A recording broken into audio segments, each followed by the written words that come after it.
Good morning, good morning, good morning, good morning, everybody. Hi, I'm back for part 5. So I'm not going to do videos on the weekend. It's just my time to spend it with my family. So if you already don't know, my name is Heatherina. And I'm here talking about kids that kill. Pretty much living life with 2 kids who have reactive attachment disorder. Now please know that I am not saying that everybody who has reactive attachment disorder is a killer. Come on now, we're grown-ups, we can figure this out. I've had some comments about that, that all kids that have reactive attachment don't kill, and that is true, they don't. Another debate that's went on talked about that it was both of the parents' problem that the kids have reactive attachment disorder.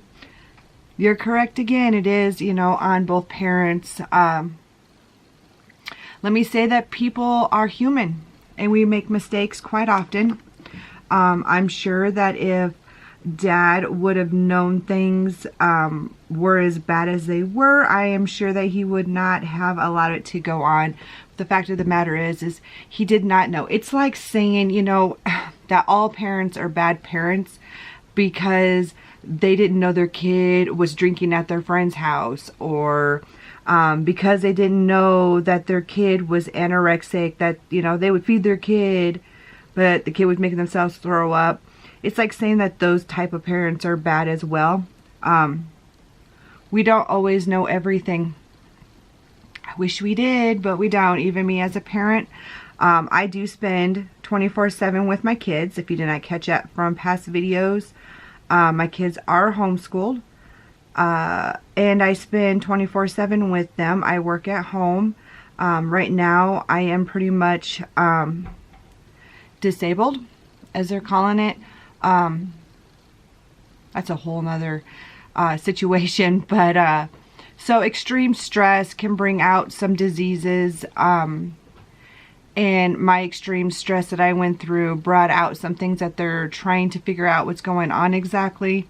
So for years they thought that I had MS. In fact, I lived with that diagnosis for quite some time, even though I didn't have lesions. I started seeing a different doctor who, those MRIs, guys, are murderous. Like, to me, 2 hours in that coughing cave of a hell is just unbearable. But they found I don't have any lesions still. I have refused the spinal tap. I don't want to discuss my reasonings on that. I just am not going to do it. But they're coming, the conclusion that they have came to so far, which is whatever, is they do believe I have fibromyalgia. And with stress, it just gets really freaking bad. So I have a hard time. One of the things that my doctor, in the protocol for this fibromyalgia, that they have asked me to do is to go to counseling. I have extreme PTSD from the lifestyle that I lived with these kids, but I have to go to counseling and work on my PTSD, which I do. I have a really amazing counselor that I've been working with. I also meditate and do yoga, although I haven't did it here lately because I've been really super busy. But that's also another thing that is supposed to help. I see another doctor who's doing some other things with, I found out that I also have a gluten allergy. And I'm allergic to milk, lactose. So they're working on that as well with me. I have this whole new diet that I just started this last week. Not entirely thrilled about it, but if it's going to make me feel better, then I guess I have to do it. So we left off yesterday, no, excuse me, Friday, in my old house. I don't know why every time I do my makeup, my nose runs really bad. Anybody else go through that? Like when they do their makeup, their nose itches and runs? Or is it just me and I'm a weirdo? We left off in the old house, and we were discussing how we tried to do family counseling, and that was complete fucking shit. We discussed that. We were discussing the visits with Biomom and how they were shit as well. You know, guys, I was thinking last night, okay, I put way too much on my eye. But I was thinking last night, it's like, I guess with doing these videos, it's like everything comes to mind and I think about it more. So my counselor telling me to talk about this stuff and to work on my PTSD, I guess he's got something there because new things come to mind. I got to thinking last night, like, stupid nose. I had so many thoughts last night. My head was just running yesterday. But, honestly, I do not think that this situation would have ever gotten better unless Biomom was out. And I got to thinking about that last night because somebody on my comments had said that, you know, maybe if Biomom was out of the picture, these kids would have got help. Absolutely, guys, because this is what went on. They would go on visits and every bit of work that we did was undone just as fast. She would tell them that there was nothing wrong with them. And of course, as parents, we do that. We tell our kids there's nothing wrong with them. They're perfectly fine. I do it all the time with my kids. I tell them how wonderful they are. I absolutely get that in every sense. Don't get me wrong. But when you are enabling your children to lie about other people and harm other people, and you know that these things are going on, you then are no longer a parent, you are an enabler, and you are keeping your kids sick. So I got to thinking about, why would somebody want to purposely keep their kids sick? Like, nobody would want to keep their kids sick, like, right? Like, not me. I work with my daughter. My daughter has autism, and she's high functioning, but she's not high functioning. She's high functioning because I got her help from the time we figured out something was wrong. But she is verbal. So, you know, she wasn't verbal and she is verbal now. And she's very verbal and she's on honor roll and very smart. Because us as parents, they would tell me when she was younger, you need to wait till she's older, you know, so we can work on da-da-da. No, hell no. We're going to do this and we're going to do this now. And so if they wouldn't help me, I would look things up and figure things out myself. So because of my persistentness, my daughter is a very high functioning, not high functioning, that's weird to say, but she's high functioning autistic young lady and very smart. So, and she can express herself to a degree and she's a great kid. But I believe that Biomom's biggest fear, and I don't fault her, and I know everybody's going to come at me for that because I'm too nice, as everybody says, but I don't fault her because figuring out their issues would mean finding the fault in mom. Does that make sense? By figuring out all the things that she did wrong would mean she would need to admit in her non-passive aggressive way, because she would post all the time, I'm not a perfect mom, I make mistakes. That's passive aggressive as hell, and that's just a way of you pretty much like trying to take heat off your own back. I mean, honestly, be like, I was a shit mom, I didn't know what I was doing, or I didn't want to do this. These are the things that I did not do. The kids needed validation for their feelings. They needed that, and they never got that. In fact, they, as you've seen in one of the journals that I read, journal pieces that I read, the boy was like saying that his mom needed to quit lying. And as you've seen, he said that quite a bit of time. And I feel like he was trying to give validation for the things that happened to him, but he couldn't get validation because mom would just not admit to there being an issue. So when you can't admit that there is an issue, then, you know, nothing gets fixed. How are you going to fix anything if you don't admit that there's a problem? Well, you just don't. Unfortunately, you don't. And that's what was going on with these kids, is there was no validation. There was nobody digging deep of what the issues were. There was an incident when we lived at the old house where the kids went on visitation, and the girl, she hit her mom, and she called her some pretty foul names. And mom was legitimately calling her mom because she didn't know what to do. And she was mortified that her daughter would act this way. Honey, that wasn't anything new. It was new to you because, you know, she wasn't taking visits very often and didn't see things. But that wasn't anything new with those kids. And so when the news gets back to me, I'm just like, yeah. She never, I mean, granted, she never really called, she never hit me back then. She never hit me back then. And, but she would hit other people. And, you know, violence was always, with the girl, there was always violence. That, you know, that honestly was nothing new.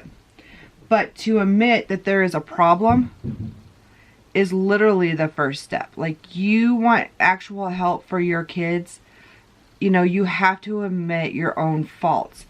You know, I could passively aggressively be like, I'm not a perfect parent, I make mistakes.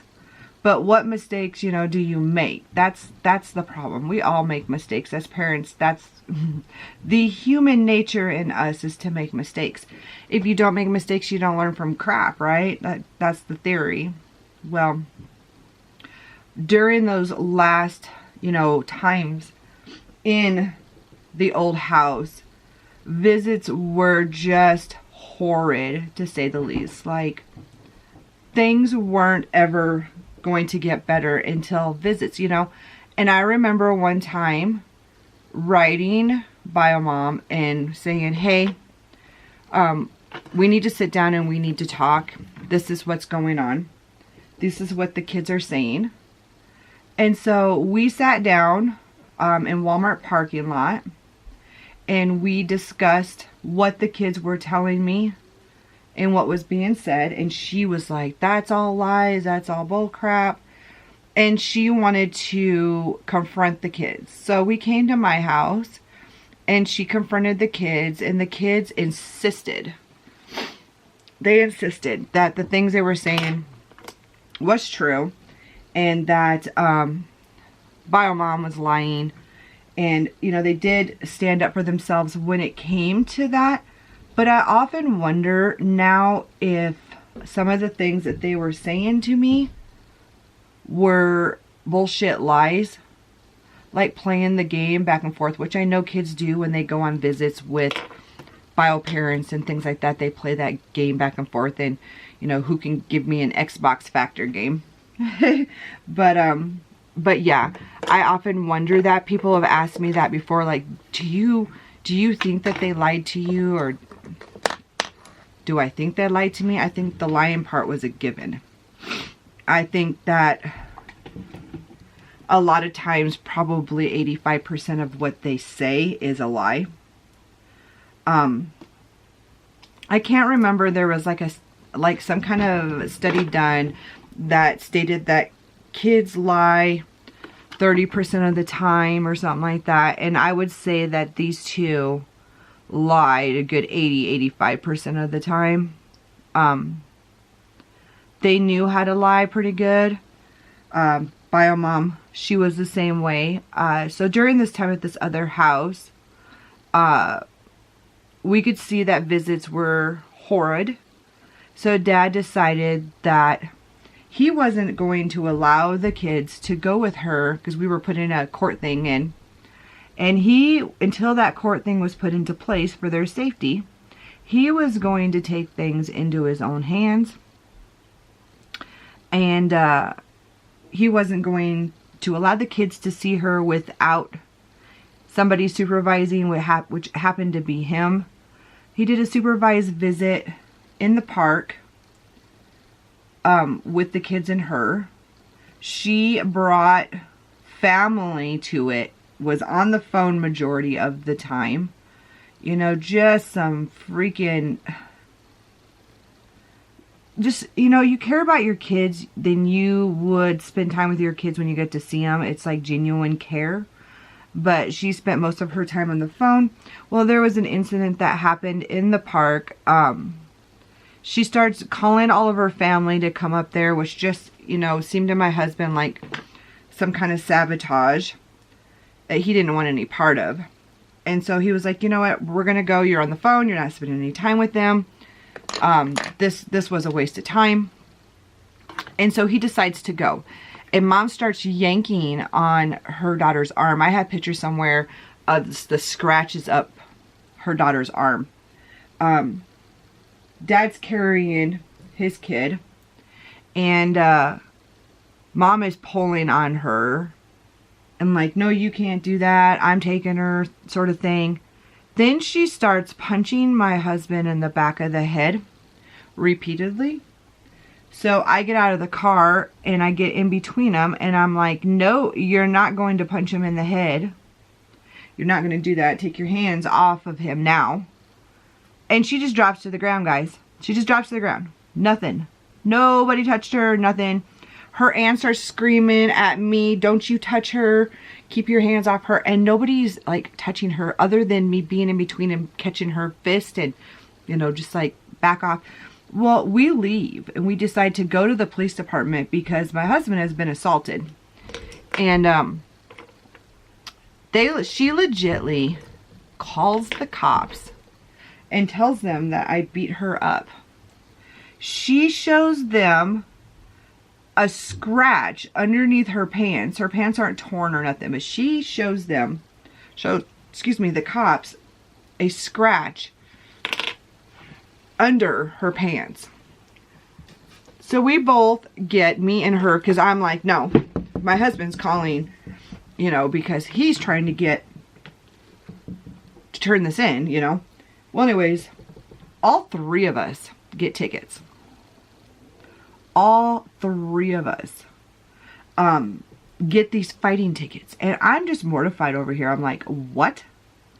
She hit somebody and we're all getting tickets? Well, anyways, I talked to the district attorney. He had called some kind of meeting to do like some kind of plea thingy. And he ended up just dropping my charge to disturbing the peace, which I shouldn't even have gotten that. And I think she got the fighting ticket. I'm not really sure. I wasn't there, but I did see like some paperwork or something. And my husband got a disturbing the peace as well. So, but that is how much of a lying bullshit that she pulled on a constant. She legitly would look at people and be, oh, this person hit me. She's a victim. Like, I swear her and her family need to carry around white chalk. Because the victimism in that family is disgusting. But, those are things we had to deal with quite often. Not knowing what I'm thinking about this green yet, but we're going with it. So life towards the end of living in the other house, things were starting to get worse. The visits were not effective in any sense. We were fighting at that point for supervised visits. That's when we started our rodeo on supervised visits. Like, we wanted supervised visits because we couldn't get them to get any better without supervised visits taking place. And I got like green all over my face. So we move into the house I'm in right now. And we have been here for 8 years. So we move in here and this house is set up. I'll kind of tell you a little bit. My room is the first room when you walk in this house. Where I'm sitting right now is my bedroom. Oh, people keep asking about my fish. That is a TV, not a fish tank. It is my screensaver. And I absolutely love my little fishies. But yeah, that is a fish tank, guys. But anyways, my room is the first thing you run into. And my house is set up with 2 wings. So when we decided to, this is before we bought it. We rented before we bought. Just because the lady was an older lady, there's just like, blah, blah, blah, there's a lot of red tape and bull crap. So anyways, we rented before we bought. And I liked the setup. So I knew that I had to have a setup that would protect my kids at all costs. So there is a left wing and a right wing. Okay, so think of it that way. The left wing is, okay, crap all over me, is where my bio kids were, and the right wing is where my stepkids were. I kept them separate, and in between the wings is a dining room, a kitchen, a living room, and a bathroom in between them. This guy, everybody always like, what is that? Okay, that's just a color corrector because I'm one of those people that get dark circles under their eyes. I'm an allergy girl. Anyways, so there is an entire house in between them, and that is just what I needed to do to keep my kids safe. In the right wing where my stepkids are, there is a ginormous common area. It's not a common area anymore, so it's weird to even say that, but it's just a big wide open room. My birds were in there because that was the only biggest space that we had to put them. Let me see here.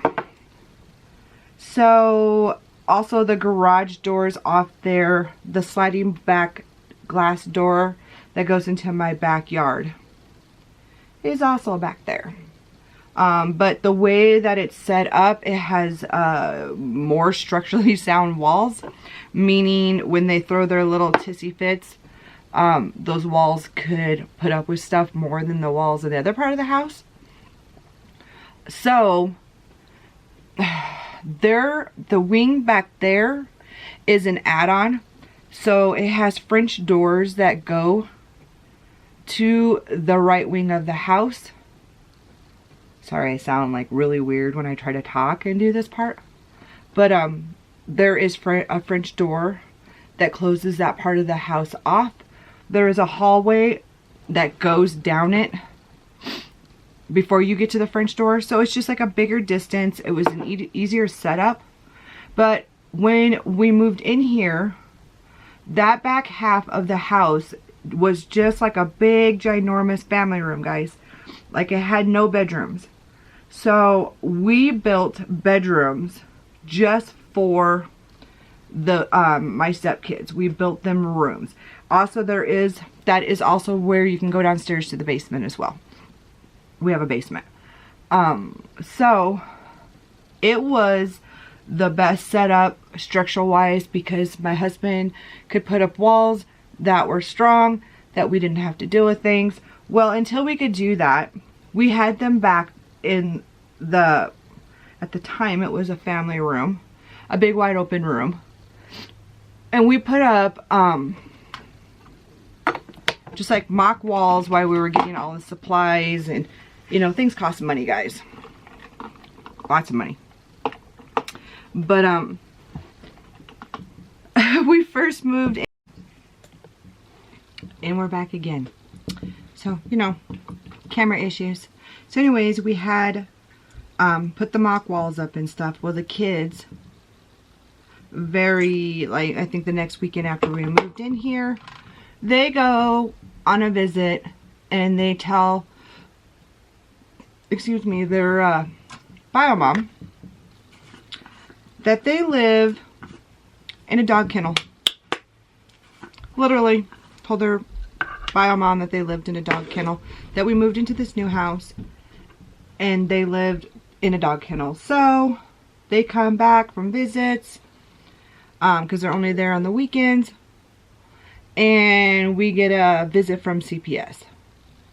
So they come into the house, and because they had already talked to the kids, obviously, with bio mom. So they come into my house once again to see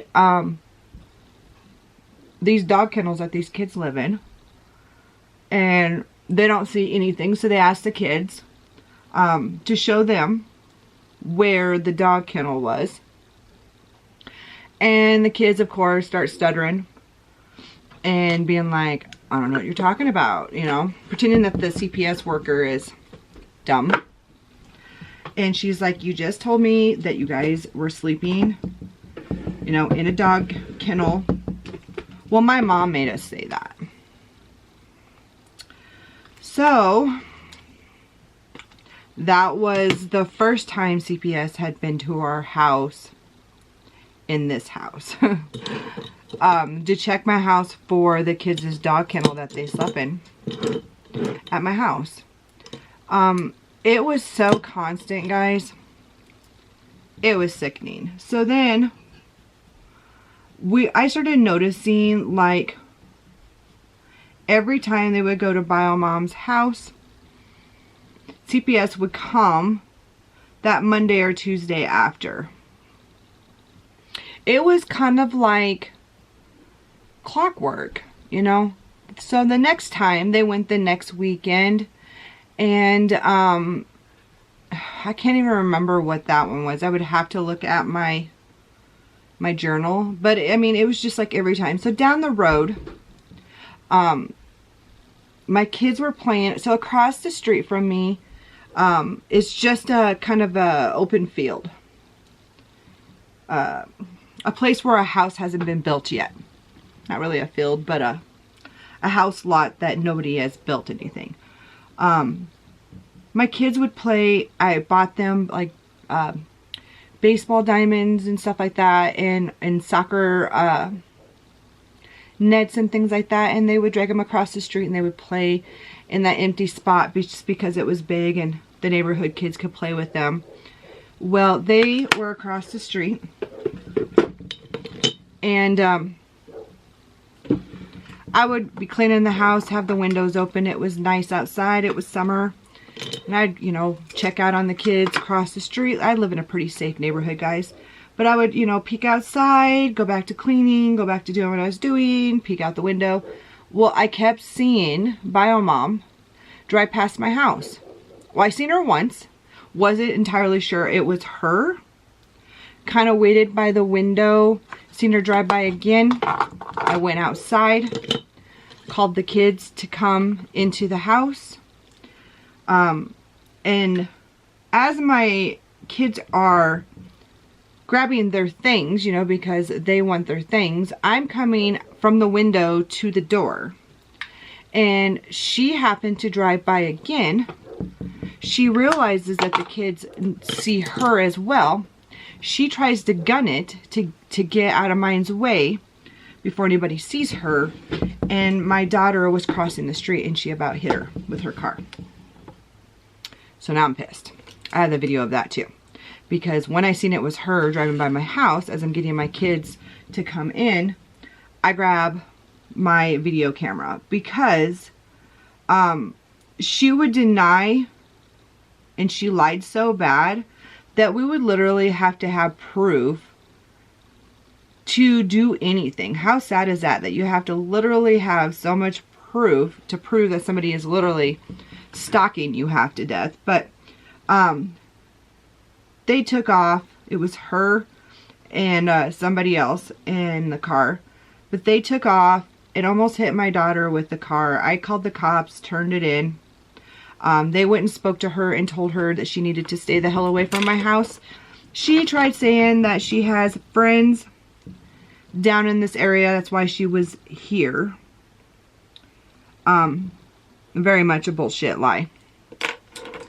As always. It was always a bullshit lie. So, things like that went on all the time. We would go to, like, this still pisses me off to this day. So how the visitation schedule started with her weekends, that weekend would be the weekend that my husband was gone at work, and which meant I had to bring the kids to visits. Granted, down the road we did have that changed. It was a fight, but we did. She had to miss 2 weeks, you know, a week, not her weekend, and one of her weekends to get back on a different schedule. But it was because I would go and she would corner me in with her car. There was always like different people going with her, and they would scream things at me. I didn't have anybody to keep my kids, so my kids would have to go with me. And it was always just such an unsafe situation. Like, did I want to get out of the car and beat her freaking head in more than anything? But I had my kids, and I couldn't do that kind of stuff. Turning it in we did this at the police department, where there's cameras outside, so they could see the stuff going on. But did they really do anything other than talk to her? No. It was always just, we'll talk to her, we'll talk to her. I live in a small town, guys. Like, I just do. I live in a small town. So now we're living in the house I'm in now. And a couple weekends go by since the CPS incident. And they end up at my house. As always, at my house. And I forgot what I was going to say. It's always nice. Oh, this one. So, she was driving by my house and things like that. And I find out that she was taking pictures of my house. You see. Which I don't really know why, but okay, take pictures of my house. She was taking pictures of my kids as well, outside playing, which I don't know why anybody would do that either. I'm sorry, my dog is barking.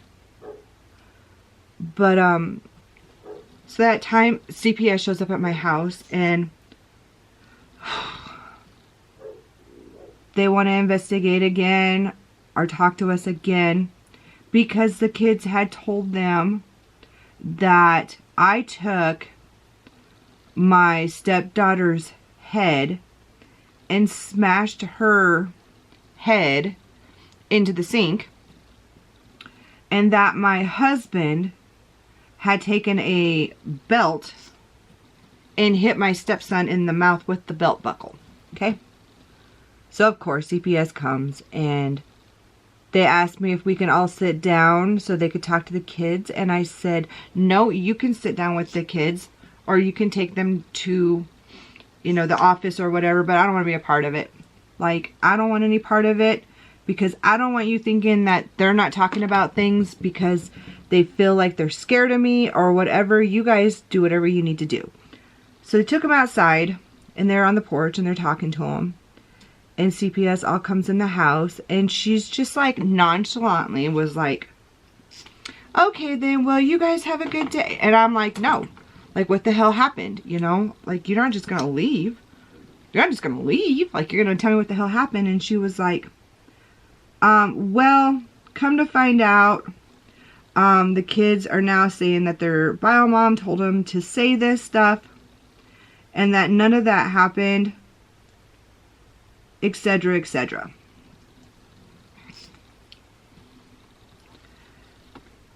And they just were like, acted like it was no big deal.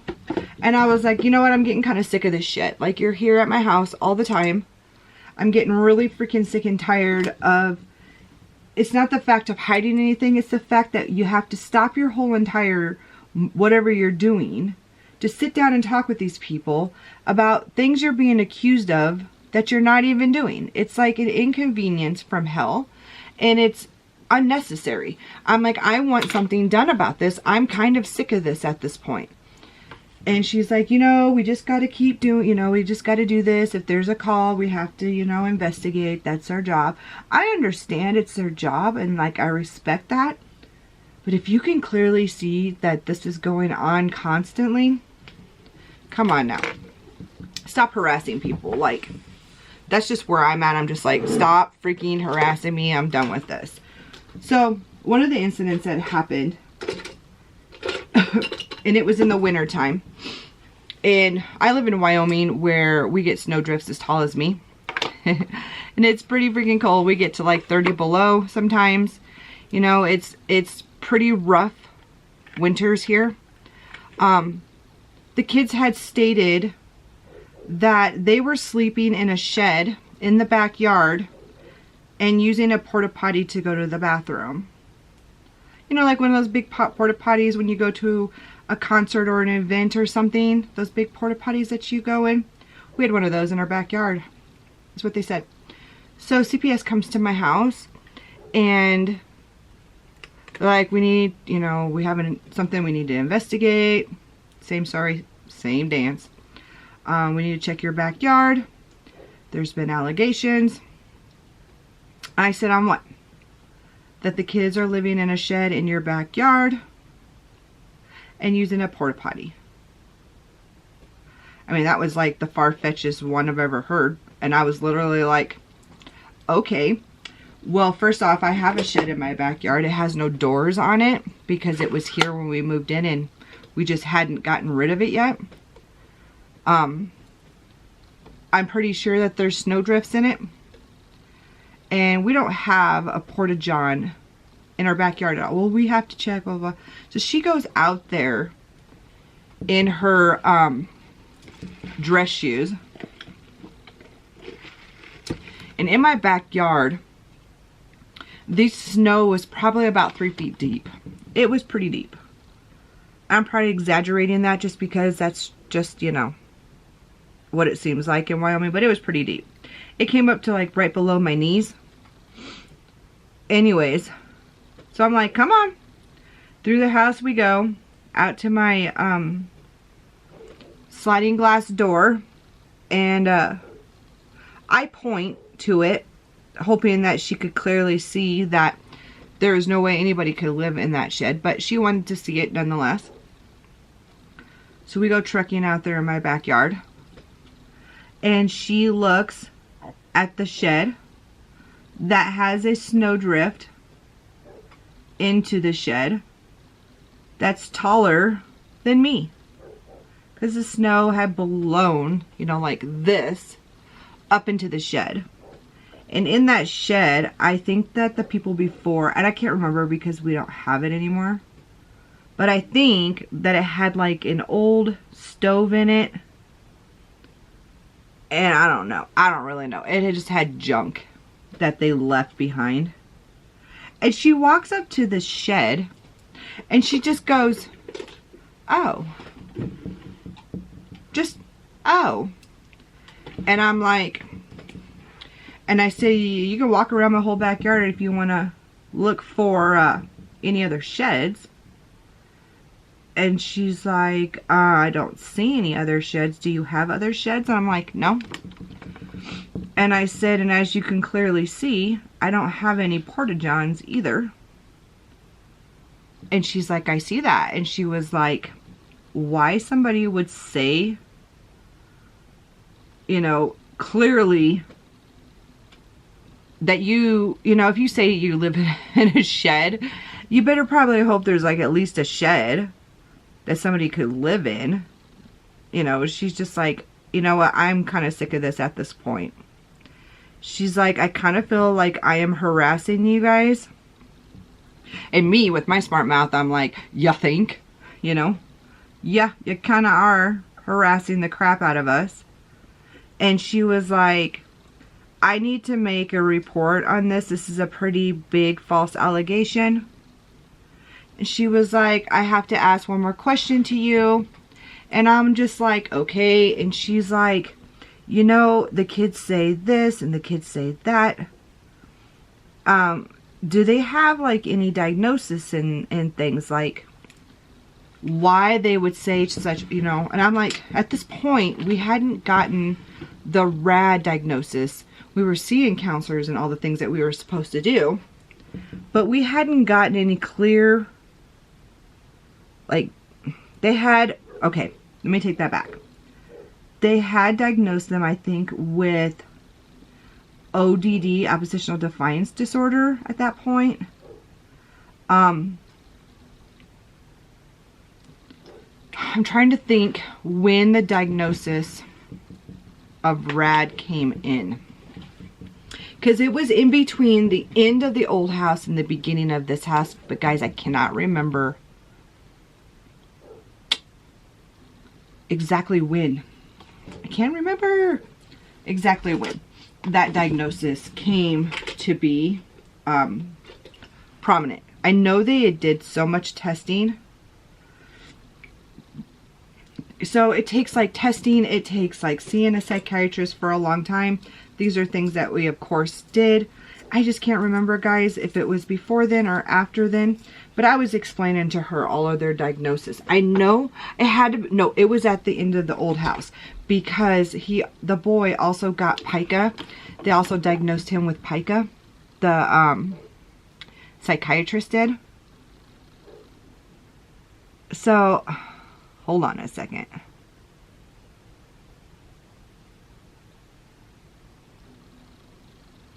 So I was all telling her all the diagnosis and stuff. And she was like, Mom knows better. Mom should know better. This is, you know, bullshit. You know, some of these false allegations could really get somebody into trouble. Yeah. That's no lie.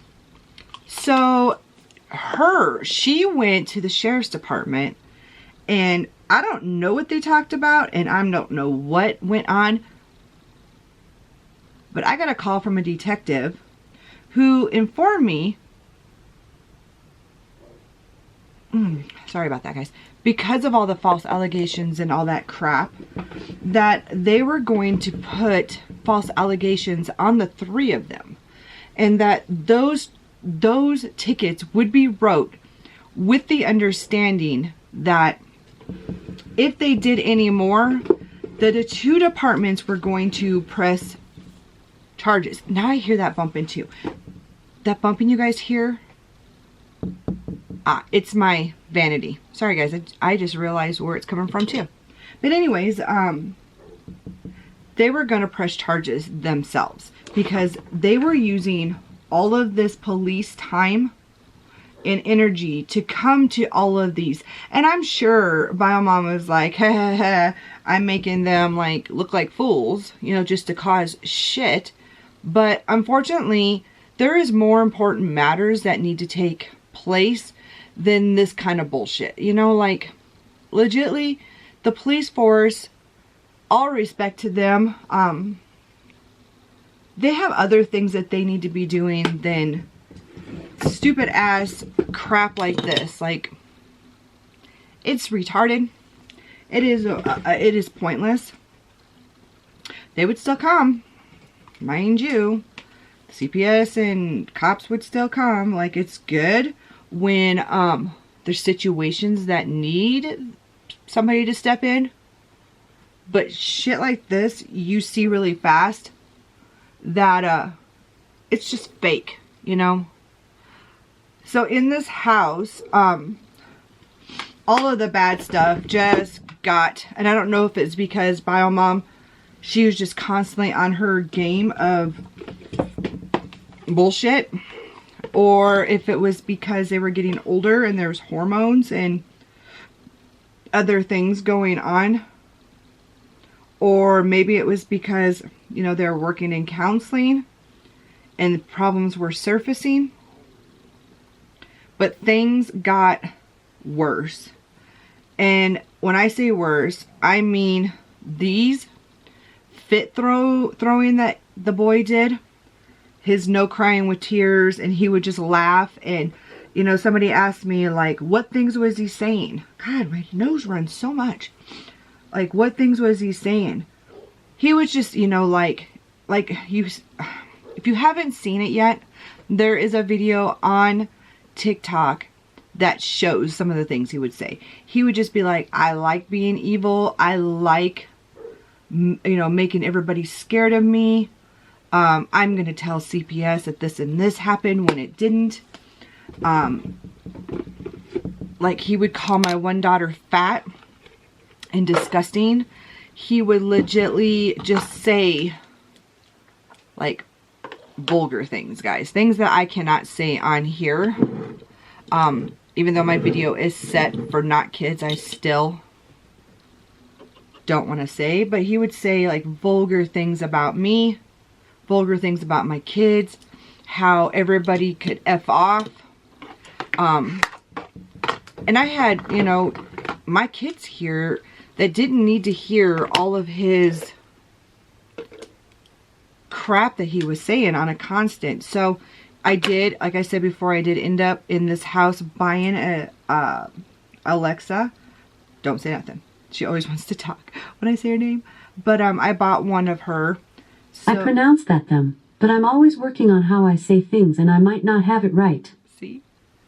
But anyways, so that I could drown it out, so that none of the kids had to hear that. And it's like I said before, I protected them at all cost that I possibly could. Now, one of the things that started happening was with his vulgar talk and stuff, he started threatening that he was going to harm everybody in the family. You know, if you leave them alone, I'm going to do this. And if you do this, I'm going to do this. Like, he started, like, doing a lot of threats. And, so, my kids got really used to sitting on my bed. My bathroom is right there. And so, my kids would sit on the bed behind me. While I went to the bathroom, I would have to drag them with me. At one time, one incident, they were sitting on my bed. I was in taking a shower, in fact. And, I could hear his voice. So, my bathroom's right there. Behind my bathroom is his bedroom. Or was his bedroom. And I could hear the kids being like, talking to him. And him being like, where's mom? Da, da, da, da. So I just like got out of the shower, shampoo in my hair type thing. And was like, go to your room. Because when I would take a shower, I'd be like, you have to go to your room. And then it came to a point where I was literally withholding going to the bathroom for long periods of time until I couldn't hold it anymore because I was so worried about my kids. My kids would be doing school. They had a classroom off my living room. They would be doing school and I could not go to the bathroom, guys, because they were in with their teachers or whatever, and I would have to hold it. Schooling, both my stepkids were homeschooled. So the boy went to regular school when we first got him for that first year. The stealing, he was started to steal back then from his teachers. Stealing from other kids excessively. So we ended up homeschooling him as well. We do public homeschool. They have teachers, counselors, principals, other kids. But they just do it at home. Well, anyways, we homeschooled him at home, and let me tell you. So the boy has a really high IQ and he's really smart. Potential of A+s all the way through with no effort. He would get straight F's. So remember that point A to point B situation I told you about? You know, you do your schoolwork, you get a grade. He would try to figure out how he could cheat. So here I'm thinking he's got, you know, he's really smart, which he probably is. All this stuff, like things came to him easy, but in all reality, he was cheating. So he cheated majority through his school. Lied. He would call teachers stupid. He would say that the internet was lying. The little girl, though, she has a very low IQ. We had them tested when we got into this house. The school tested them. The psychiatrist tested them. We found out that they ended up going to a genetics doctor, I think it was. I can't even remember. Anyways, I guess, and I could be wrong, but I remember being there. It's been a while. But they measure like in between their eyes. They measure like their ears, some other things, and they found out that they were fetal alcohol babies. Some other things give suggestions of drug usage during pregnancy as well. The little girl, they believe her very low IQ is due to fads. That is something that they both ended up getting later on, was the diagnosis of fads. fetal alcohol disorder syndrome, FAS. Maybe it's FAS, fetal alcohol syndrome. So those are things that the boy had reactive attachment disorder, oppositional defiance disorder, pica, fetal alcohol syndrome. Later on, when he went to the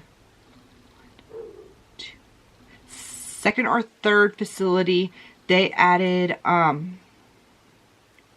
what was it? They added psychotic disorder, personality disorder, or something like that. I can't remember. It's been a minute.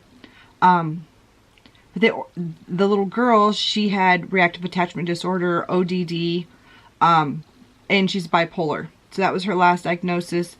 Right before she went into the right before she went to jail.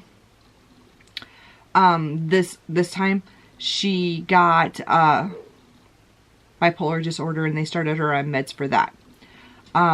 So there was a magnitude of things going on.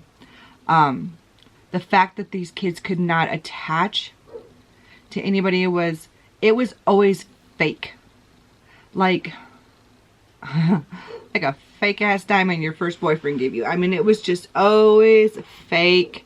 And it was like, everybody who's watching this video, please respond if you have a child that you live with that has reactive attachment disorder. They are Prince Charming, the princess, out in public, but when they come home, it is not the same. Am I right, or am I right? So it is night and day. They will go to an event or something and be so charismatic and act like they love us, and that, let me get that for you, Mom. Let me do this for you, you know. And me and my family are all over here like, but at home, it was not the same. And they're very good at that. They're very good at making people think that you are the problem, not them. And they only do that. A lot of these kids come from orphanages and foster care.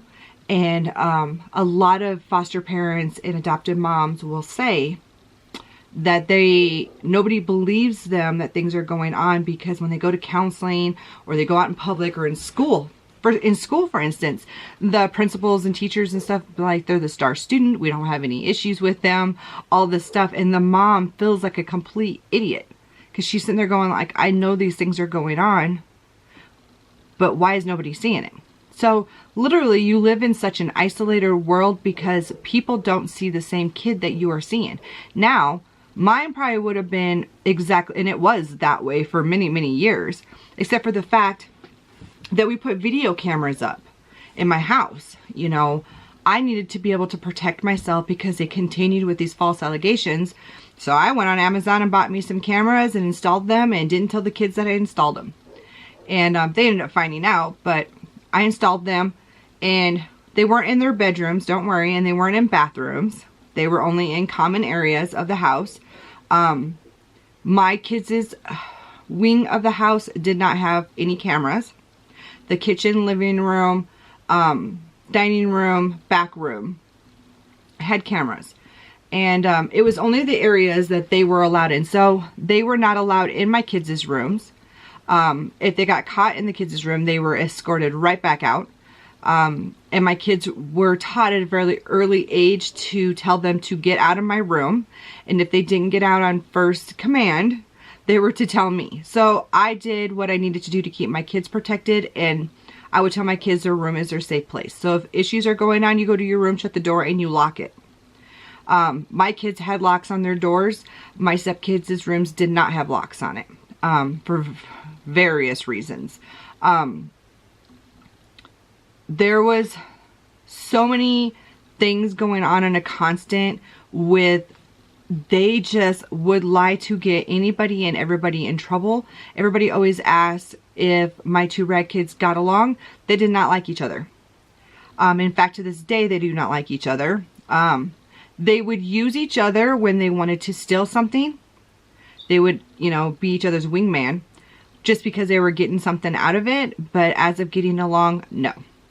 The little girl always attacked my oldest twin. She was very jealous of her. In fact, one time my stepdaughter came to me and said, my mom told me that I will never be as pretty as my daughter, and that I need to realize that. So that was something that weighed very, very heavy on my stepdaughter's shoulders, is that she felt like she needed to be like my stepdaughter, and she needed to be as pretty as her or smart as her or whatever it was her mom was telling her at the time. So I spent a lot of time trying to build her confidence up.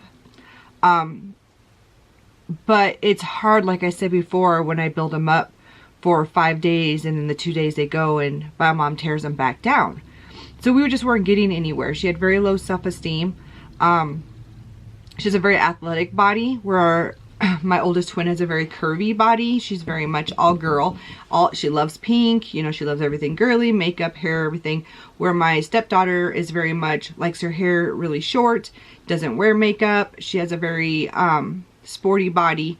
And I tried to explain to her, you're like trying to force yourself to be something that you're not or don't want to be. And it's very impossible to do that. Like, you're going to be very unhappy.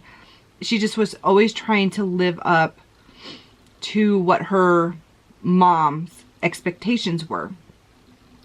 And it, you know, I tried to explain to her, like, those are very, very big things that you just can't, people just cannot change the way their body is shaped. I mean, you can by going to the gym and stuff, but I mean, in general, as a young child, you should never compare kids to somebody else. You just should never do that. And that was something that went on quite often, is like, I will say, people asked in one of my videos how Bio Mom treated my kids when she lived with me. She treated my kids like gold. Gold. She was so good with my kids. She wanted to carry them everywhere. She braided their hair. She loved getting them dressed. When we would all go out, she would be like, you're taking my kids, I'll take yours. Like, always. Everybody would be that way. My kids were always so well-mannered and just sweet. But she was always really good with my kids, guys. She was never aggressive or violent. She loved them. She just didn't love her own, sadly enough. But she was good with mine. Her sister was really good with my kids as well. You know, there was never any signs of aggression towards my children when Bio Mom or her sister were around. It's an interesting fact, right? I am being attacked like crazy on TikTok because I stayed, or I should say I let them stay in my home, and when I got them out, I brought them back into my home. I genuinely loved both of those kids. Tried very hard to make things right for them. I'm a fixer, and I felt like I could fix them. All I needed to do was love them bigger and spend more time and be more understanding. And they have attachment issues, and with Mom constantly cutting me down all the time to the kids, they felt like they had to take sides. And there was no side. It takes a village to raise kids, and I was only trying to add good to their life. She was only trying to take good away. That was always a huge battle. When she confronted the kids, you know, she wouldn't talk to them like a mom would talk to the kids. Like, why would you say this, honey? Like, these are pretty big accusations. She'd just be like, you're wrong, I'm right. I don't know why you're telling people that. It's a bull-faced lie. She would threaten them with leaving and never coming back. These were things that just happened, and it's sad. It makes you wonder, like, how was her parent? Well, her mom is an alcoholic and not that great of a person. To other alcoholics, she's the best person in the world. But to real life people, she is very, you see the surface. You see the puppet that she puts on for the day. But she's not a genuinely good person. She left majority of her kids as well. She left two of them for her mom to raise. One of them moved out at an early age. And then the one we're talking about, the bio mom we're talking about, was the one that was with her. You know things are bad when bio mom's dad is in our life, but not in her life. He's very connected to my kids. He was very connected to all of us because of my stepkids. Then after we got them out, which he was one of them that told me to get them out. And he helped me be kind of strong enough in a lot of ways to get them out of my house. But he was and he still is a very, very big supporter. This is bio mom's dad. You know, he told me about he had to go in and legally disown both bio mom and her sister because of how erratic their behavior is and how much they would steal and lie and just use their kids as pawns, and he didn't want to be a part of it. Now he and his wife are great with my kids. Very supportive, very loving, very kind people. He's very much a dad-like figure in my life. I'm not going to lie. Like, he is a very good grandpa to my kids. He still has connection with my kids. He will always be allowed to have connection with my kids. He comes down and he visits us. One of these summers we're supposed to go to Alaska with him and his wife. We're looking forward to that. But that just tells you the magnitude of how bad that family is when everybody just steps away. I was told that bio mom's one of her sisters completely walked away from the family. She's one of the good ones, believe it or not. She, her kids are very attached and well-mannered kids. And she's very attached. She's a good person. I don't know her, that one very well, that sister very well, but she's a very attached person and has her crap together. The sister that she lives with, she's given up 2 kids for adoption, and the one that she has reactive attachment or ODD or all these magnitude of problems as well. And I guess he's in and out of mental institutions as well. And this is stuff that her sisters told me. So I'm not just speaking out of not knowing. This is stuff that I was told by the other sister. It is what it is, guys. It's a family thing. It's not hereditary. It is situational. It's learned behavior. Love your babies, guys. Like, I got into a situation with a lady on TikTok, and she's very matter-of-factly. So I don't know all about RAD, and I'm not going to pretend that I do. I did my own research of what was given to me by psychiatrists. There isn't a lot of talk. Like, I've been to psychology class, guys, lots of them, and I've never heard reactive attachment, not one time, just so you know. This is stuff you would have to research on your own, because they don't talk about it. But with reading books and things, it does state that the maternal figure is the main bonding trait to kids. Now, mothers die during birth, and dads raise them, and those kids grow up to be just fine. RAD is very rare. It is not just something that every single kid gets no matter what. It's not just saying, like, if I take this knife, it's going to cut my skin if I run it across my hand. It's not that matter-of-factly. And I don't know the logistics of why some kids get it and some kids don't. I don't know that. I wish I did, but I don't. I know there's 2 different kinds. There's like inhibited or something like that. One is over-sexual. One is overly aggressive. You know, one is more quiet and meek. You can look them up. I don't claim to know everything about RAD. I just know what I was told by psychiatrists, what I've told with my own reading and such, that it is maternal parent, usually the break in the maternal parent before 36 months. Now, some things will say, excuse me, some things will say that it can be developed between 9 months old and 5 years old. Majority says before 36 months. 2% say between 9 months old and 5 years. They do say a lot of kids from orphanages and foster homes develop it. That is 90% of it.